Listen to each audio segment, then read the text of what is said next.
Peoples party को अपनी फिक्र पड़ गई है, उसमें भी कुंडी साहब से बात करेंगे। मियाँ साहब इंकलाब फिर ला रहे हैं, तहिया इंकलाब किए हुए, और फिर अब देखते हैं कि आपस में पहले लड़ाई चल रही थी, अब मिलकर इलेक्शन लड़ने की अचानक बातें शुरू हो रही हैं। क्या हो रहा है? शुक्रिया सर आपका। देखिए, सबसे पहले तो ये तो टोपी ड्रामा है।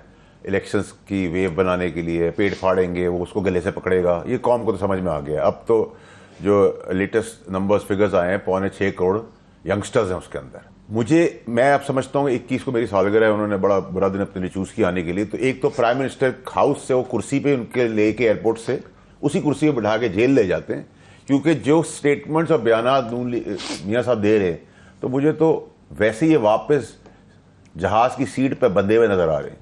और अगर ये ख्वाहिशात का मलबा लेके जो पीडीएम उतरी हुई है फायद ईसा साहब को, चीफ जस्टिस साहब को देखकर, तो उन्होंने अपनी सिर्फ बड़ी क्लियर कर दी है कि वो सिर्फ अल्लाह पे तवक्कुल करते हैं, किसी के मातहत या किसी के विशेष के हिसाब से ऑर्डर नहीं करेंगे। नंबर 1। नंबर 2 ये कि ये कॉन्फिडेंस कहाँ से आ रहा है कि मैं आऊँगा, हेलीकॉप्टर आएगा, जेल की वैन नहीं आएगी, हेलीकॉप्टर आएगा, वो मीनार पाकिस्तान पर उतरेगा, 50 लाख 10 लाख आदमी खड़ा होगा। तो मेरी उनको सजेशन है, मीनार पाकिस्तान के ऊपर नोक पे ही हेलीकॉप्टर खड़ा कर ले, तो शायद कोई फायदा हो जाए। नंबर 3 सर ये कि ये कॉन्फिडेंस क्या है कि बेल अभी हाथ में नहीं हुई, केस का फैसला नहीं हुआ, जेल जाने का फैसला नहीं हुआ। उन्होंने कहा है हम बाजवा साहब का एहतसाब करेंगे और मिट्टी नहीं डालेंगे। ठीक है, तो आ जाए सर, फिर घोड़ा भी इधर ही है, मैदान भी इधर है। पीएमएलएन मजबूरी है। एक मिनट सर, बाजवा साहब को जो आप बुग्स आज दिखा रहे हैं, तो बाजवा साहब की एक्सटेंशन क्यों दी थी इन्होंने? और 16 महीने मेरे बाप की गवर्नमेंट थी, एहतसाब क्यों नहीं किया?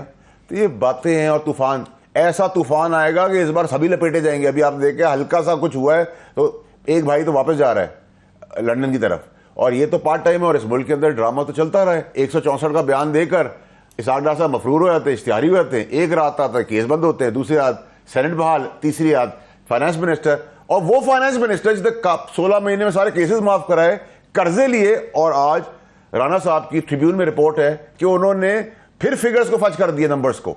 तो आईएमएफ अगली ट्रांच देने में फिर मुश्किल खड़ी कर देगी। इनका माजी ना भूलें, ये बेईमान है, बेईमान है, बेईमान है, चोर है, चोर है। इन 18 लीडरों को लेवल करें, इनका प्ले करें, इनको फील्ड के अंदर डालें। नई बहुत जमहूरी के नाम पे बदबूदारों को हटाएं। कौन करेगा? जिसने भी करना है, ठेका उठाएगा पाकिस्तान का। ये नहीं चलेगा आपके एक को अंदर किया, दूसरे को मुल्क से बाहर कर दिया, फिर एक को ले आए, फिर दूसरे को छोड़ दिया, फिर तीसरे को ले आए। ये नहीं चलेगा सर। अब ऑप्शन है, ठीक है, बहुत सारे ऑप्शन है सर। क्या ऑप्शन? देखिए, इस मुल्क की बदहाली और जुल्म बर्बरियत यहां तक पहुंच गई है कि गरीब अपनी बेटी को 13 साल की उम्र के लिए नौकरी करने भेजता है, रोटी खाने के लिए, पेट भरने के लिए। आप उसके साथ जाब्ती करते हैं, रेप करते हैं, कत्ल करते हैं, पुलिस आप पकड़ नहीं सकती है, और वो 2 दिन मातम करता है। आप लोग मेहरबानी टीवी पे आप दिखाते हैं और हम बेहसी से वापस चले आते हैं। अगर कौम और अवाम अपनी चीज़ों के लिए नहीं खड़ी होगी, तो हम क्यों खड़े होंगे भाई उनके लिए? ठीक है। और अगर जमहूरियत के मजे और लेने हैं और कौम को बिरयानी की प्लेट में इन्हीं बेशरम, नकारा, झूठे, एक्सपायर्ड उनको ही मुल्क देना है, तो मुबारक को फिर जमहूरियत। मुझे 2 चीज़ें बताएं। मुझे तो पीडीएम की ज़माना समझ नहीं आता। अभी कुंडी साहब कह रहे हैं कि ये पीएमएलएन की गवर्नमेंट थी, ये कहते हैं ये उनकी गवर्नमेंट थी।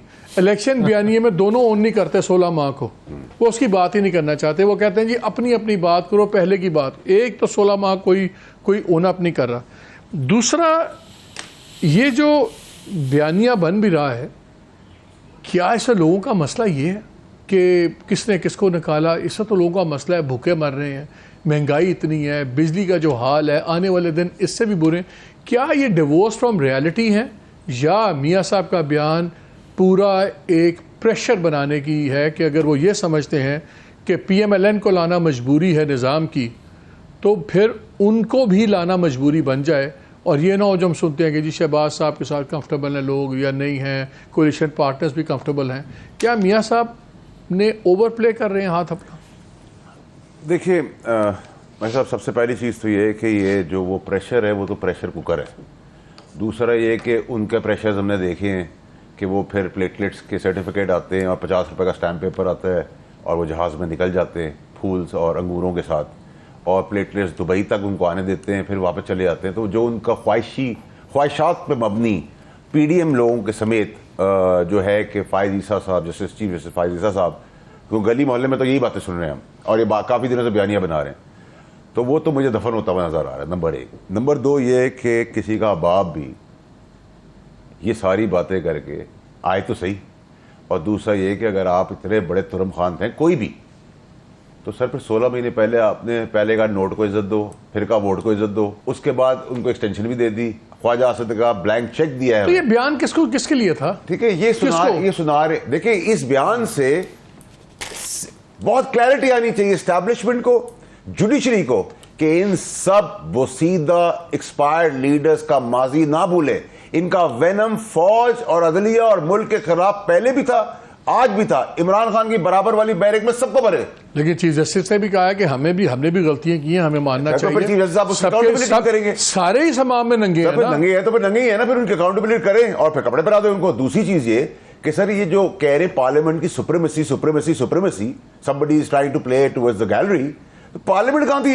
ये पार्लियामेंट थी, ये पार्लियामेंट जिसके अंदर राजा रियाज ऑपोजिशन लीडर है और आज PMLN का अदना कारकुन है। ये what is this drama going on? आप समझते हो लोगों को समझ में आ जाएगी, बेवकूफ बन जाएंगे, अब बयानिया नहीं चलेगा सर। अच्छा, राजा रियाज में सारी बुराइयां तो नहीं है ना?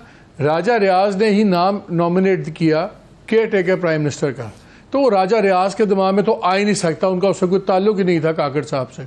तो फिर राजा रियाज साहब भी कोई तो उनसे मोहब्बत करता था ना? देखिए आपका तजुर्बा मुझसे ज्यादा है, ठीक है, मसला ये है कि सेल्फ इंटरेस्ट को खत्म करें। देखिए अभी वी आर होपिंग, एक उम्मीद हमें दी है चीफ जस्टिस साहब ने कि ब्लंट, बोल्ड, ईमानदार, दलेर आदमी है, और जो ये चाह रहे हैं कि वो नैब उड़ा देंगे, वो नहीं लगता मुझे ऐसा होगा। It be A complete surprise, क्योंकि वो पाकिस्तानी कौम को मायूस नहीं करेंगे, ये कन्विक्शन है मेरी। दूसरे हीरो है हमारे आर्मी चीफ, उनका कोई जादू छड़ी है, डॉलर नीचे, खाना पीने की चीज़ नीचे आ रही, वो अपनी जेब नहीं भर रहे।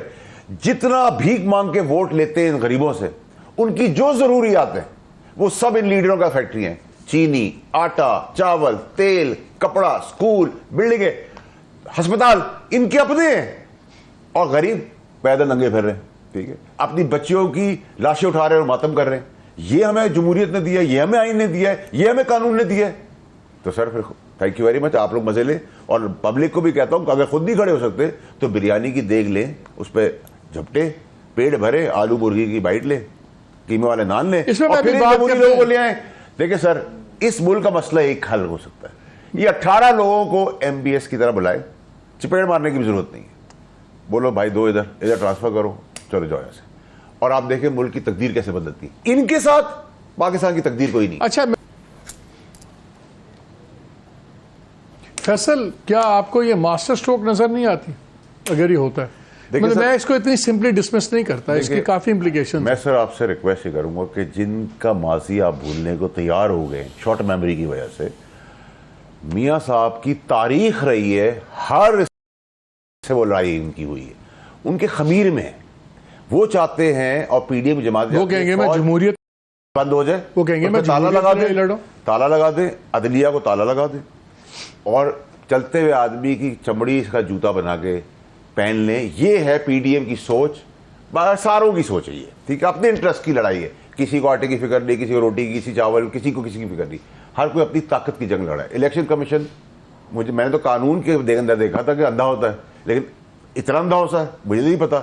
इलेक्शन में स्वीट नोट लिखा है कि फेडरल गवर्नमेंट के अंदर इन चीज़ों को देख ले, इंक्लाइन है पॉलिटिकल पार्टी के लोग, न्यूट्रलिटी किधर है, कोई क्वेश्चन करने को तैयार नहीं है।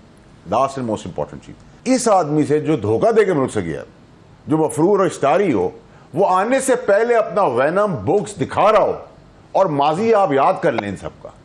इनके दूसरी तरफ ईंट सेंट बजाने वाले को भी ना भूलें, ठीक है सर। तो इस मौलाना साहब को भी ना भूलें, मालिक साहब, खान साहब को भी ना भूलें। तो अगर इन सबका माजी याद कर लें, और आज की तारीख में जो इन्होंने स्टेटमेंट दी है सिर्फ उसी को याद कर लें, तो कैसे ट्रस्ट करेगी इन चोर बेईमान 18 लीडरों के ऊपर? नंबर 1।